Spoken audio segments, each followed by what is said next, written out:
My sister? Oh, she was the golden child. Like, literally had my parents wrapped around her pinky. And I'm not even saying that in a bitter, woe is me kind of way. I mean it, this girl could set the entire kitchen on fire and my mom would say, at least she tried to make dinner. Meanwhile, if I so much as breathe wrong, it's, you're so careless, we can't trust you with anything. Anyway, I'm getting ahead of myself. I'm 28, I live alone in a small apartment in Denver. I've been working as a freelance UI designer for a few years now. It's not glamorous, but it pays the bills and I love the freedom. My sister Camilla, she's 32. Married. Corporate job. She lives in a big house with her husband and their matching golden retrievers or whatever. And our parents? Retired, conservative, super traditional, and low-key obsessed with appearances. They don't say it, but you know the type. Like, family reputation matters more than actual emotional connection. They've always said they wanted to pass things down fairly. Equal shares. No favorites. That was the line growing up. We'll take care of both of you equally. Blah blah blah. Lies. Absolute BS. Because when my dad got diagnosed with a heart condition late last year, that's when stuff started to change. Fast. Camilla stepped up, sure. She showed up to every doctor appointment, managed the finances when he got too tired, helped mom with the grocery runs. She did what a good daughter should do, no one's denying that. But behind the scenes, she was also planting little seeds.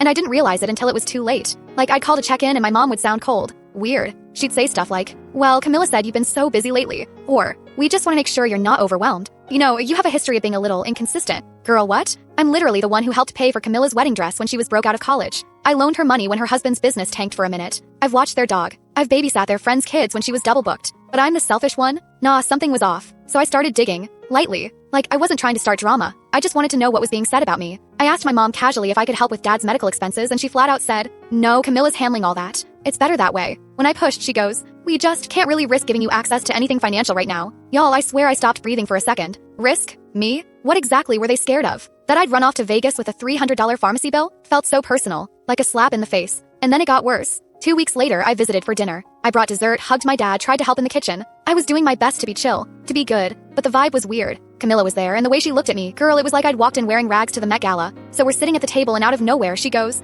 have you found steady work yet? Mind you, she knows I'm a freelancer. I've told her I've got contracts lined up, I've shown her my portfolio. But she says it like I'm some struggling artist couch surfing and eating ramen out the packet. I said, yeah, I just wrapped a UI job for a startup in San Francisco and I've got another lined up next month. And this witch laughs. Then she says, just wondering. Mom and dad were talking about the will and, we need to be practical about things. Practical? I froze. I looked at my mom and she wouldn't even look me in the eye. That's when I knew. They had already made decisions behind my back, and I hadn't even been looped in. So after dinner, I pulled mom aside. I asked straight up, did you change the will? She hesitated. Then she said the words that made my stomach drop. We love you, but Camilla's been so consistent, so present. You're just unpredictable. We can't risk giving you anything substantial right now. Like I was some reckless stranger off the street, not their daughter. And then I remembered something. Couldn't fit what happens next in this short video. Full stories down below.